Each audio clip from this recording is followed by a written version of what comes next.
Marla is one of the larger patients we have done gastric bypass surgery.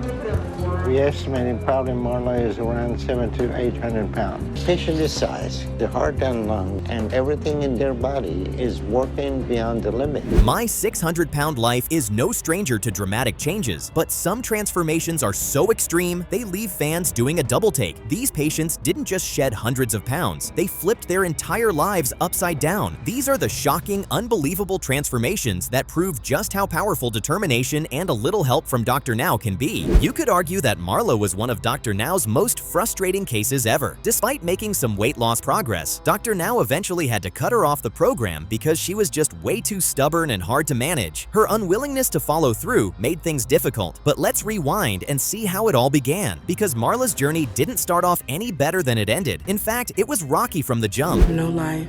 My legs can't even hold my weight anymore. I can't get up. I can't walk. I'm trapped. Go.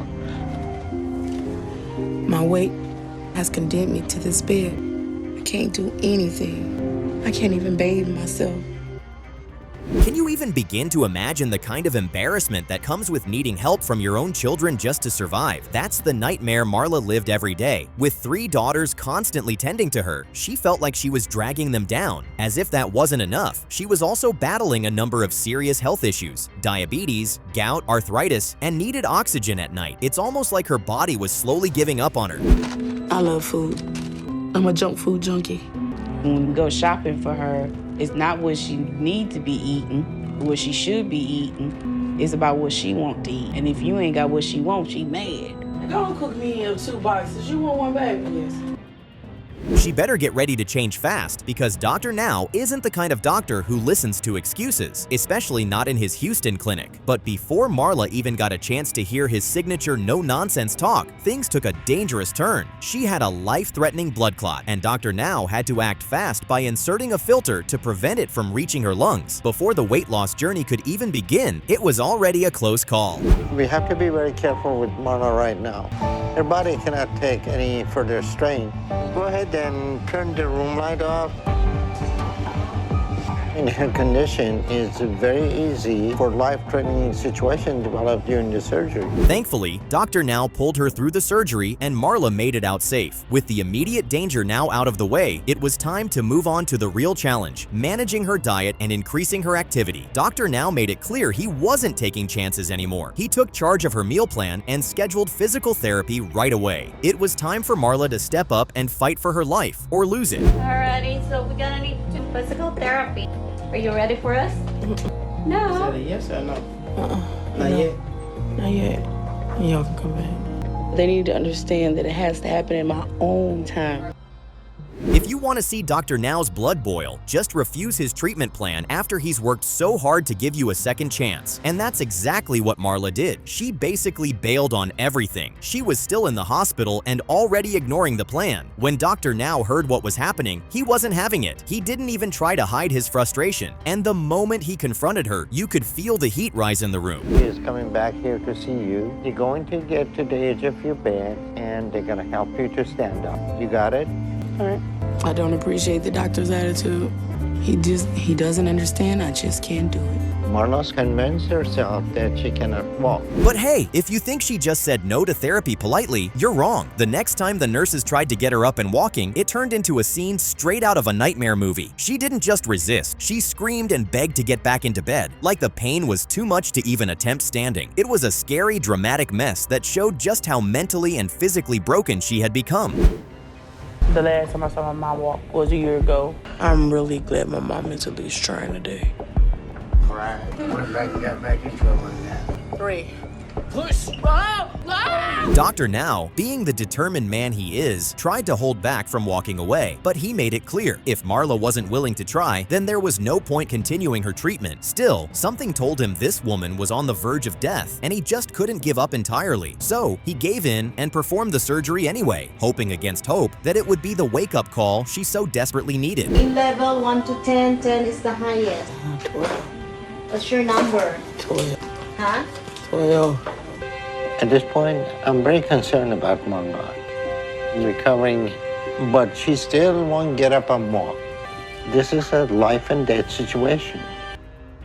At this point, Dr. Now gave Marla a very clear ultimatum. This was her final shot. If she still refused to get up and put in effort after surgery, then he was going to send her back home for good. No more chances, no more help, and when she refused to move yet again, that was the last straw. Dr. Now followed through and officially removed her from the program. Just like that, her journey ended in disappointment. Stubborn like that, she act like a kid, you treat her like a kid.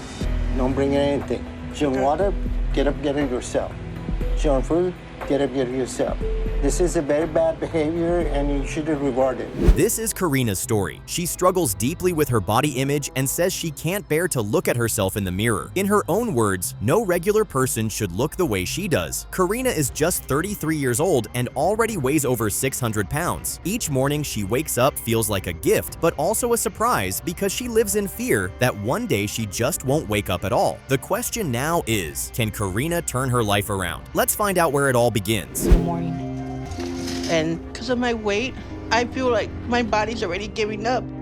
I have lost most of my mobility. It's hard to imagine dealing with that kind of struggle every single morning. Karina's bedroom is just a few steps away from the bathroom, and that's by design. She can barely stand or move around on her own, so any extra distance would be almost impossible. And yet, despite how close the bathroom is, even something as basic as bathing still feels like climbing a mountain. Every morning brings a physical and emotional challenge, and it's a reminder of just how much her weight has taken over her life. I'm trying to do everything myself, but it's getting hard. I'm very afraid of losing my independence. I'm very afraid that here in a year or less, I wouldn't be able to wipe my own butt. Honestly, I don't blame anyone for being speechless after seeing what Karina goes through just to take a bath. The preparation alone is so exhausting that it could easily make her not want to shower at all. Watching her struggle like this is heartbreaking. You can't help but feel sympathy for her. No one ends up here overnight, and it really makes you wonder, what exactly happened along the way that led Karina to this point? Clearly, there's a story behind the weight, and it's one we're starting to uncover. No normal person should be really like this. By moving just a few feet, I lose my breath. My life has become living hell because my weight isolates me from everything that I used to love doing. It's incredibly sad. Karina longs for the days when she actually felt happy and confident in her own skin. Those memories now feel like they belong to a completely different lifetime. These days, she feels completely stuck inside her body, like a prisoner with no way out. Her sense of freedom is gone, and the joy she once had has faded away. Nobody deserves to live like that. Watching her recall her happier times really puts things into perspective. This isn't just about food, it's about a life that's been derailed. And that really started to mess me up. Because when I was younger and in the hospital, everyone paid attention to me. And now, it was like I didn't exist at all. But I really just wanted a little attention. I wanted a hug. But they were too busy to give it, so food was my hug. If that didn't break your heart, then you're probably not human. Karina's mother opens up about the guilt she carries. She says she spent so much time working to provide for her children that she didn't notice how much Karina was struggling emotionally. With no one to turn to and no attention at home, Karina turned to food for comfort. It became her coping mechanism, her escape. Her mom clearly regrets not being more present, and it's painful to see how that absence left such a deep scar on Karina's life. When we were growing up, I did notice that Karina loved food. She would eat all the time. She has always been a little bit heavier than normal. Sadly, by the time Karina's father realized there was a problem, it was already out of control. He explains that her eating had become so extreme that nothing he said seemed to matter anymore. She simply wasn't listening to anyone. He believes that if they had given her more attention and emotional support when she was younger, maybe things would have turned out differently. Now all he can do is look back and wish they'd seen the signs sooner. It's a tough pill for any parent to swallow. So I ate as much food as I could. And within 6 months, I was already at 250, 260. And then junior year, I fell in with the wrong crowd of people. I was being really, really rebellious. I started skipping school, drinking, partying. I was eating tons of greasy fast food, and the weight started packing on. Thankfully, her parents eventually took action. Karina shares that they made the decision to send her to Mexico to live with her aunt, and during that time, she actually managed to lose about 125 pounds. That kind of progress is no small feat. Unfortunately, it seems that whatever momentum she had back then didn't last. Looking at her current condition, it's clear that she couldn't maintain that healthier lifestyle. Still, that experience shows she's capable of change, and maybe now, with the right help, she can find that strength again. Over 500 pounds, I was falling. falling. I couldn't keep my balance. I couldn't keep my weight up because of my legs were giving out. So that's when I started being in a wheelchair. Wow, that must have been terrifying. Karina had a balloon inserted in her stomach to help reduce her appetite, and it worked. She lost 120 pounds because of it, but then everything took a turn for the worse. She was in a terrible accident, and that trauma sent her spiraling back into her old eating habits. It's really sad to see someone make real progress, only to lose it all because of something completely out of their control. That one event changed everything for her, and it shows just how fragile recovery can be. Just to get out of the front door is a huge challenge for me. And by the time that I do, I am out of breath. But I prefer to pick up my own food at the grocery store. Now I understand what she meant when she said that she feels like a burden to her parents. Karina's parents have to do almost everything for her. She can't stand for long, so they are always there to take her everywhere she needs to go. At least she has sweet parents who want to be there for her. When they're not around, I eat whatever I want. I keep snacks, like hidden away from my family to see. Usually I hide my stash in the recliner. Chocolate is very irresistible for me. Wow, let's be honest, that amount of food is enough breakfast for a family of 5. Karina really needs to stop eating this much. The crazy thing is that her parents know she eats a lot, but they have no idea she eats this much. I'm afraid that one day I'm just gonna eat too much. I'm probably gonna die from a heart attack, or I'm gonna suffocate. It's a good sign that she knows she needs help. Karina's problem is that she knows that her eating habit is bad, but the fact that she can't do anything about it makes her eat even more. Hopefully, this is what she needs to make her turn her life around. But this is something I just have to do no matter what. Before everyone is finished, I was gonna say, there's a doctor in Houston who might take me for weight loss surgery. Am I glad to hear that? Karina brings up the topic of her wanting to see a doctor about her weight. She was skeptical because she thought her family wouldn't approve, but to her surprise, they actually want to help her and they don't like driving all the way to Houston. I love that. It's a relief that I was able to get in the car, but now I'm scared how painful this car ride would be. That has to be exhausting. Karina says that she has tried many things to lose weight, and after everything, she ends up adding more weight to her body. It makes her nervous because she feels like seeing the doc would go the same way as her precious attempts. Hopefully, that's not the case. I am so embarrassed. I can't even stand up without something to hold on to. So I really hope the other scale works and I'm able to do it. That scale never lies, and for Karina, it might as well have slapped her across the face. She finally makes it to the hospital, anxious and hopeful, only to step on the scale and see that dreaded number, 631 pounds. Her face says it all: disappointment, frustration, and a tinge of embarrassment. That number is far higher than what she had mentally prepared herself for. You have to stop making excuses, and your parents have to stop enabling you. Are they okay with that? Yeah, I mean, it's fine. I cook for them. Surprisingly, Dr. Now doesn't go in too hard on her. Maybe it's because it's her first visit, or maybe he senses that Karina is still trying to process everything. Either way, he gives her a straight challenge: lose 40 pounds in a month. No excuses, no emotional outbursts, just results. It's a heavy task, but he believes it's possible. Now the ball is in Karina's court, and only time will tell if she can deliver. It's a doctor's appointment. If it wasn't a doctor's appointment, I'll tell her to go to the soccer game. Yeah, well, this is the last one. But let's be honest, Karina is struggling. A few weeks pass and everything starts to unravel. The motivation she showed at the beginning seems to have faded, and her sister, who's been right by her side, can't take it anymore. She's upset, disappointed, and honestly just tired of watching Karina take this life or death situation so lightly. You can see the pain in her sister's eyes. It's not just frustration, it's heartbreak. Now to tell me I have lost the weight that I needed to and that he would accept me as a patient for surgery. But I'm a little nervous that I won't be able to stand up onto the scale. And just when everyone thinks she's failing, boom, Karina shocks them all. At her next weigh-in, she steps on that scale and smashes the 40-pound goal Dr. Now set for her. Her sister's worry? Apparently unfounded. Her own doubt? Silenced. Even Dr. Now seems a little impressed. This is the kind of turnaround that makes you believe change is possible. Karina's proving that she may be down, but she's definitely not out. I'm really impressed with Karina and the progress she made so far. She's shown me she's committed to this program and getting healthy. Finally, the moment everyone everyone's been waiting for, Dr. Now gives Karina the green light for surgery. Yes, the surgery is happening. After weeks of self-doubt, emotional struggles, and tension in the family, she's made it. The best part? Her parents are glowing with pride, finally seeing their daughter take control of her health. It's a powerful, emotional win for Karina, and a reminder that even the heaviest burdens can be lifted with enough fight. It was a little bit struggle because of her size and her stomach, but we were able to complete the sleeve gastrectomy on her.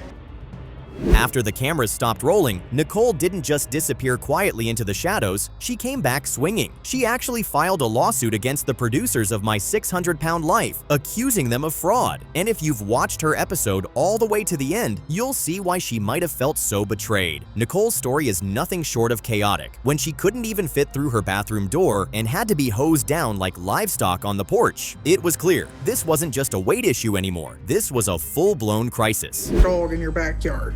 You don't bathe your girlfriend. But I don't have another option, even though Charlie's very devoted to me. I feel very humiliated.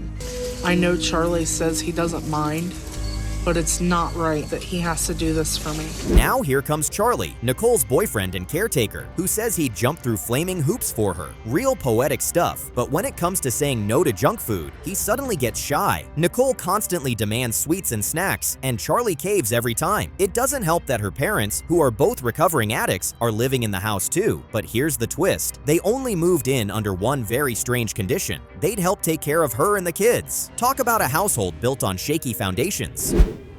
I found I was pregnant with my second child. Gave birth to Shelby. I'd put on so much weight, I either had to stay in bed all day or use a wheelchair to get around, which forced my parents to move in with me. I don't know, maybe it's just me, but if you've gained so much weight that your own addict parents have to move in and start parenting your children, something has gone seriously wrong. Nicole has gone from mother to dependent, and that flip in roles sets off a ton of tension. Her mother, already stressed out from her own battles, has her fair share of explosions, and she doesn't hold back. The shouting, the slamming doors, the chaos. It's like a powder keg waiting to blow, and in the middle of it all is Nicole, eating her way deeper into the problem. If I wasn't here, Lord only knows what would happen. And my mom gets upset because I'm so big, I can't do anything. What are you doing, Jaden? I'm just sick of this. I need help with these damn kids. The living conditions aren't just cramped, they're unhealthy in every way possible, both physically and emotionally. And yet somehow, Nicole keeps gaining weight. Her environment is a wreck, but her diet, that's a whole different monster. It's mind-blowing to watch just how much she eats, especially considering how little movement she gets each day. You want to know how someone hits 600 pounds? Well, the next scene spells it out clearly. Let's just say, portion control isn't exactly part of Nicole's vocabulary. That has to be done exactly right, so it tastes as good as it should. And I'm not letting anyone mess it up. Right, it's ready for the oven. All right. When I know that there's a meal being cooked, I just start getting really excited. I start craving the food. I need to know exactly what's being cooked, so I prepare mentally for it.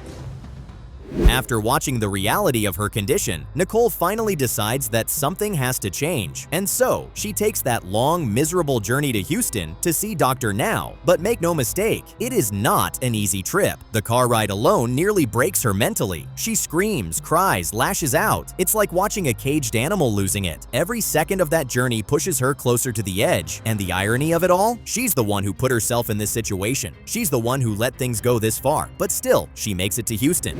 My back hurts telling you. You know this is a 3-hour ordeal with every time. Charlie, you know what? If you aren't going to be supportive, you can leave. That's why I'm here.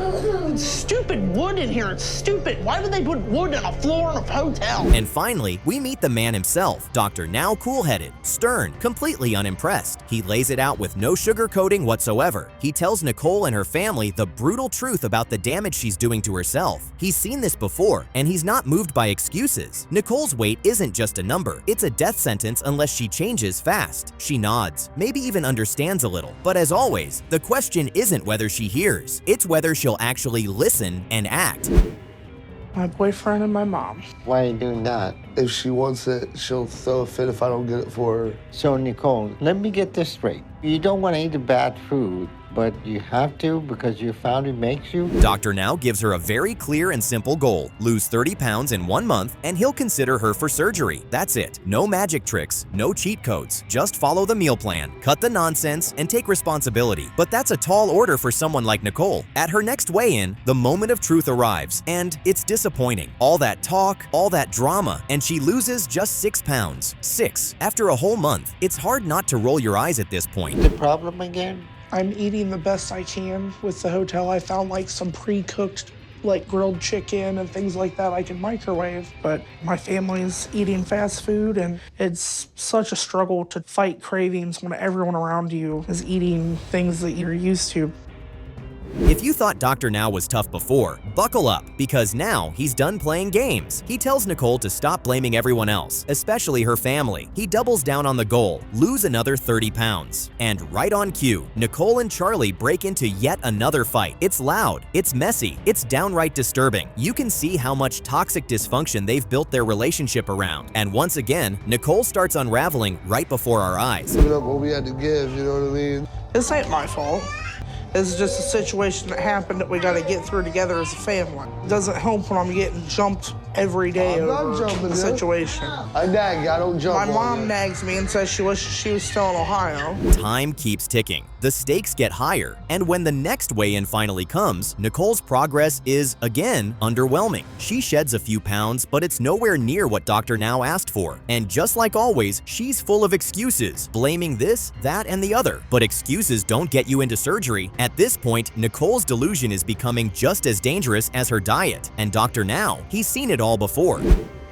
Microwave, so we couldn't eat healthy, and my family would be eating. I don't want any more excuses. You're still responsible for your choices and what you eat. To be quite honest, I'm not having very much emotional. Still, despite it all, there's a sliver of hope. Dr. Now raises the bar. Now Nicole must lose 30 pounds 2 months in a row. On top of that, she has to start seeing a therapist, and somehow, something clicks. Maybe it's the pressure, or maybe the therapy begins to peel back her denial. Either way, for the first time, she delivers. Nicole hits her weight loss targets, and just like that, she's approved for surgery. The question is, can she keep it going? From a previous C-section, but I was able to manage it and still successfully perform the sleeve. Nicole, we're all done, okay? You did great. This surgery will keep her focused for a bit, but she still had to deal with her emotional issues to keep making progress long term.